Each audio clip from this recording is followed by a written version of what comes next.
So I recently watched the Final Destination Trilogy, and yes, I know I'm a little bit late to the party, but considering I'm in general not a big fan of horror movies, I was pleasantly surprised by the concept. The idea of living through your death and then being given the chance to change the outcome was really fascinating to me, and the way it happens is jaw-dropping. I mean, one minute you're vibing in economy class, and the next minute you're watching yourself get deep fried midair, and then just like that, you're back in your seat before takeoff. That hook reeled me in immediately. However, when watching the first three movies of the franchise, I noticed a really big sort of plot hole within the concept of the premonitions that doesn't seem to be talked about whatsoever. Like, people will debate the franchise's body count leaderboard for hours, but somehow skip this glaring issue. Now keep in mind going forward that I will only be referring to events that played out in the original trilogy, as I haven't seen any of the others outside of it, and probably never will after what they did to Wendy.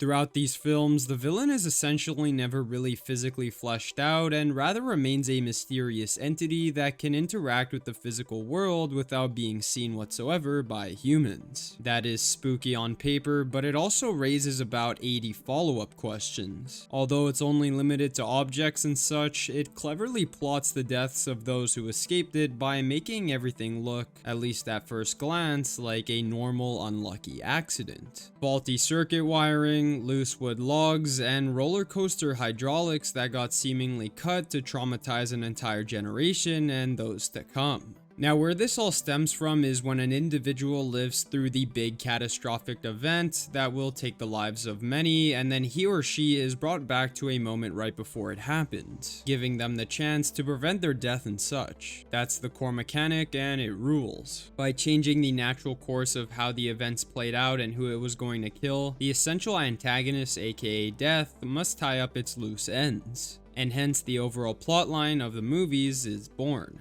Considering I've only watched the first three, I'm not sure if I'm missing something or maybe I'm just blatantly dumb. But isn't it death that is giving them the premonitions in the first place? I'm not sure why, but while watching these films, I had the feeling that this vision was sort of granted by this unknown entity. Considering it has the power to do unimaginable things, why not clairvoyance too? By letting them see what is going to happen, wouldn't that mean it's purposely giving them the upper hand just to troll them until they meet their eventual demise? Which is arguably worse than if they hadn't been saved at all. What?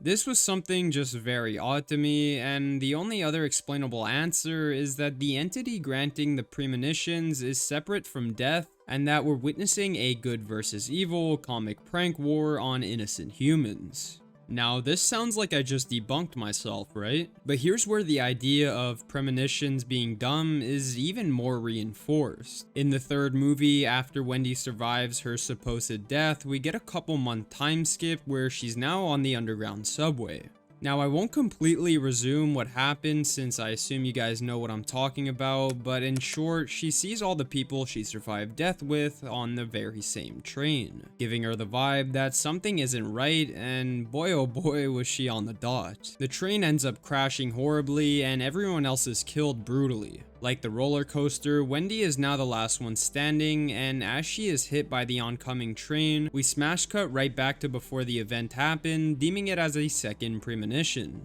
Some of you may think that Wendy ended up surviving due to it not being 100% shown on screen, but apparently the director later confirmed she indeed died, which in my opinion was pretty shitty, but moving on. This directly proves that the premonition is death in itself, basically trolling Wendy, making her think she has a chance to stop it when in fact she cannot, making her relive her death once again for the last time. However, where this gets even more comedically bad is every ending scene for the movies from the franchise I've watched. Months will go by where we assume the characters are chilling, doing homework, maybe therapy, definitely avoiding roller coasters and log trucks. But randomly, after 3 to 6 months, guess who comes back knocking on their door? Death.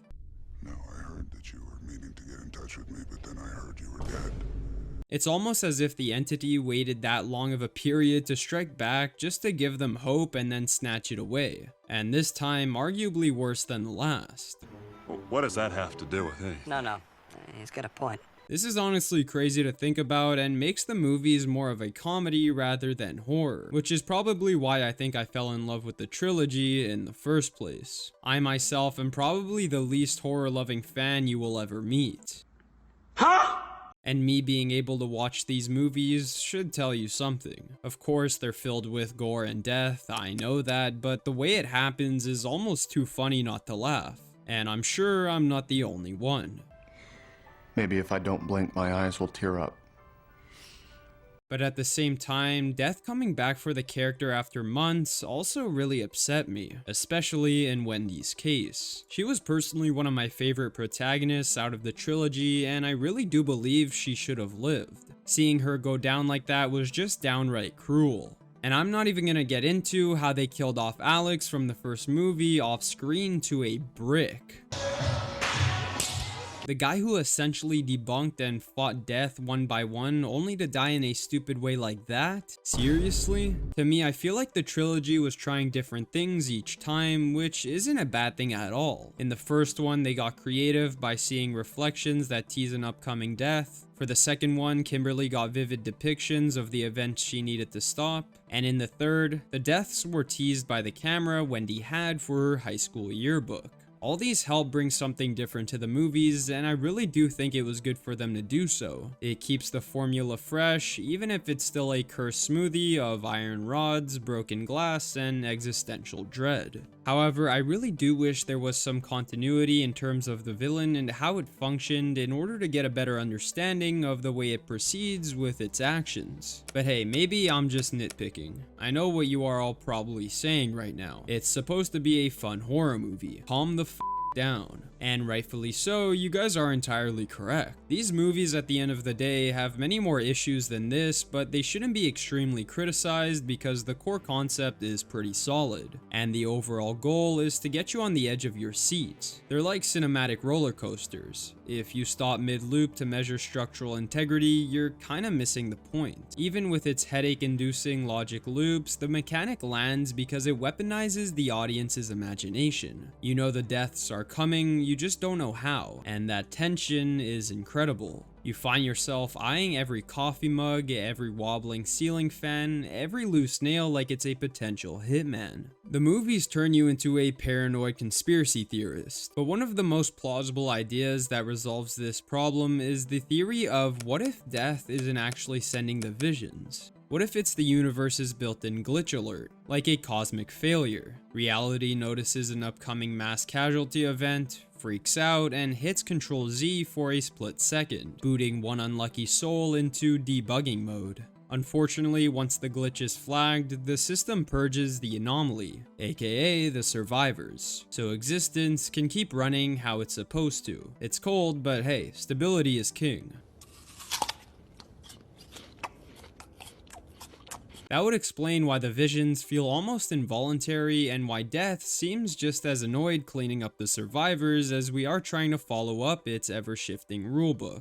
It's less a sentient villain and more a cosmic janitor mopping up spilled fate. Look, even with the plot holes, the trilogy absolutely slaps. It's pretty much horror comfort food, crunchy, over the top, and sprinkled with just enough existential crises to make you check your seatbelt twice. The fact that it can have me laughing one minute and clenching my jaw the next is pure cinema. So yeah, maybe the Premonitions logic is just overall dumb, and maybe death is the universe's pettiest troll. But honestly, that's exactly why these films are so rewatchable. They're proof that sometimes a flawed concept executed with wild creativity beats a flawless script delivered with no soul. If you enjoyed this video and would like ad-free early access content, go check out my Patreon as it helps a ton. Be sure to like and subscribe, and feel free to leave a comment down below as to what you think about my crazy rant. Until then, I'm staying far, far away from airplanes, log trucks, and most certainly roller coasters.